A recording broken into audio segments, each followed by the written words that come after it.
तर ही कविता मी माझ्या बायकोसाठी केलेली आहे.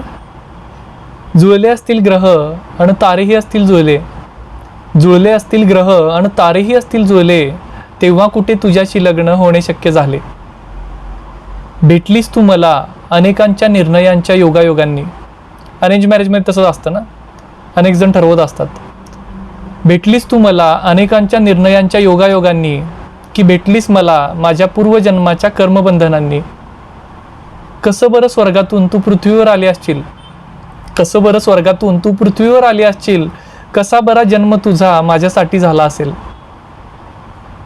आता तिच्या जन्माची गोष्ट नक्की काय झाली असेल, काय घटना घडल्या असतील स्वर्गामध्ये जेणेकरून ती पृथ्वीवर आली, याच्याबद्दल थोडीशी एक बॅक स्टोरी आहे, ती थोडीशी कवितेमध्ये एक्सप्लेन केलेली आहे.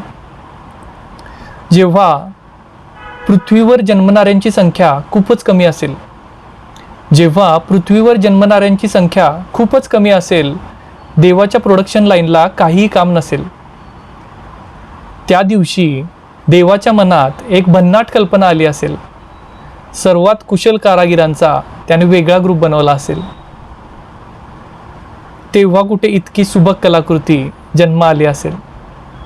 तुझे नाक कान डोळे बनवणाऱ्या कारागिराचे कदाचित छाटले असतील हात, इतकी सुबक कलाकृती होणे नाही पुन्हा पुढच्या काळात. तुझे नाक कान डोळे बनवणाऱ्या कारागिराचे कदाचित छाटले असतील हात, इतकी सुबक कलाकृती होणे नाही पुन्हा पुढच्या काळात.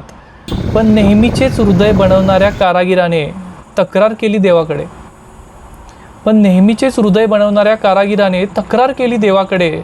नका सोपवू ही कलाकृती पृथ्वीकडे, नका सोपवू ही कलाकृती पृथ्वीकडे.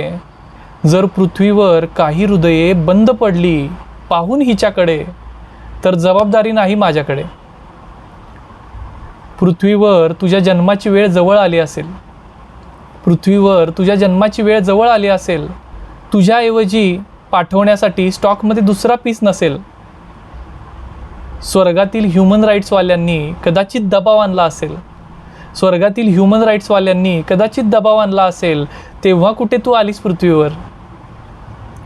त्यावेळी स्वर्गातील अप्सरांनी मात्र सुटकेचा श्वास सोडला असेल, पण देव मात्र थोडासा हळहळला असेल, पण देव मात्र थोडासा हळहळला असेल.